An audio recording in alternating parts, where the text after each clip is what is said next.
ورونو یو د اسباب د محبت د الله نه هغه دا چې انسان گمناه وي.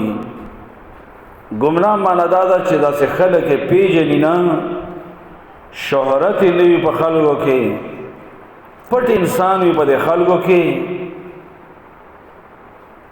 هغه انسان الله ته ډیر محبوب ده.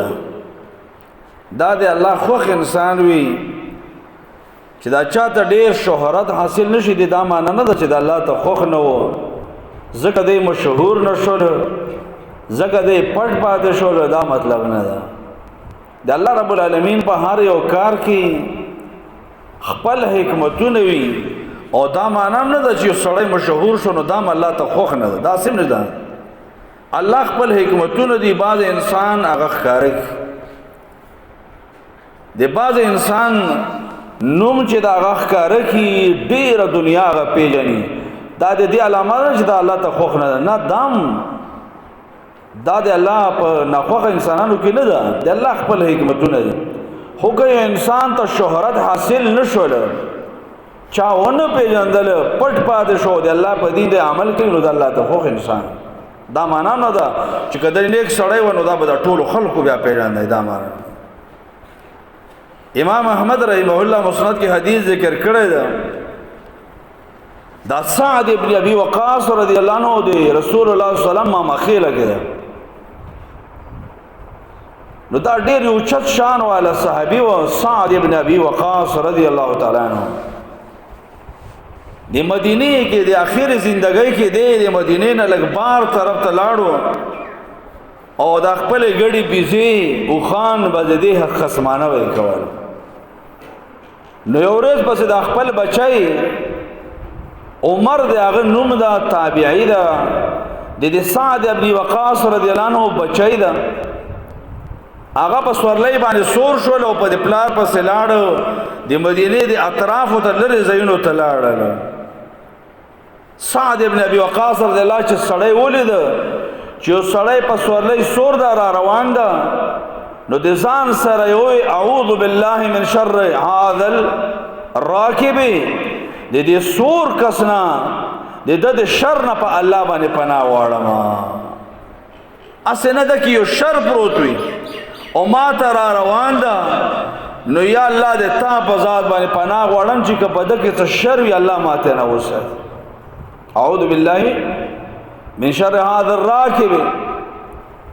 دا چراغ لنو دا خپل بچي و عمر دا وتوي یا ابتي ارضيت ان تكون عربيا في غنمك. پلار ته اوس په دې باندې خوشاله، په دې باندې تر رضا شولې چې باندو کې بس لره ځایونو کې د مدینې نه خپل خان او ګړي بيزي دې لپاره ته په دې باندې ته اوس راضي شوې. مقصد دا وي ته وایو غرض یې وکړل چې والناس يتنازعون في الملك بالمدينه.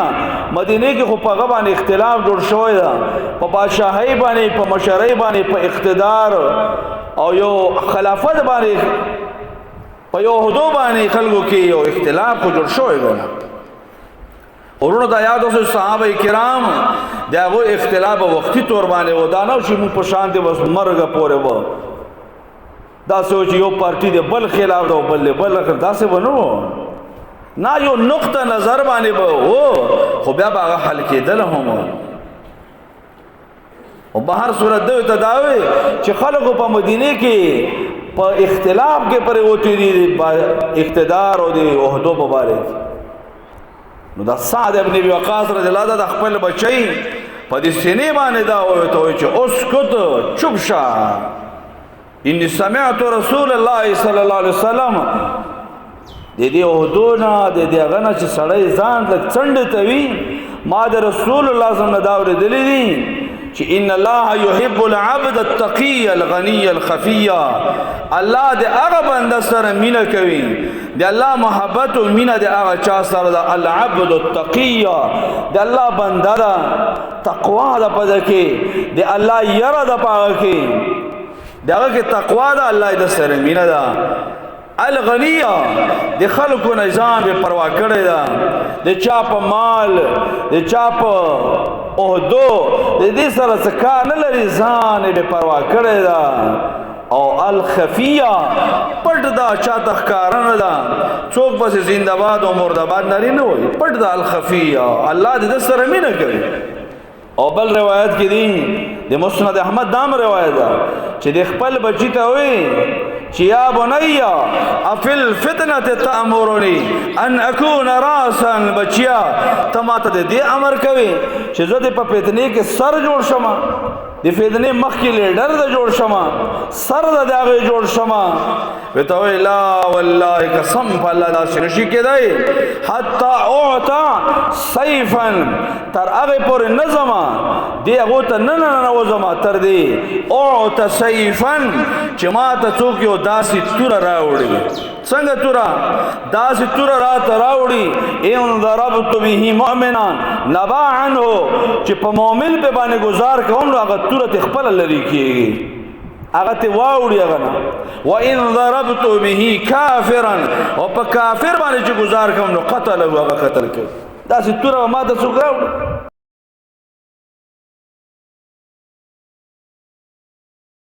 مقصد دا ده چې ګوره په دغه کې ورننه وتلې نو بیا خو ته به خامخا ګزارونه کوي بیا به د تا د لاسه دا امکان هم ولري چې ته مؤمن تا د لاسه قتل نشي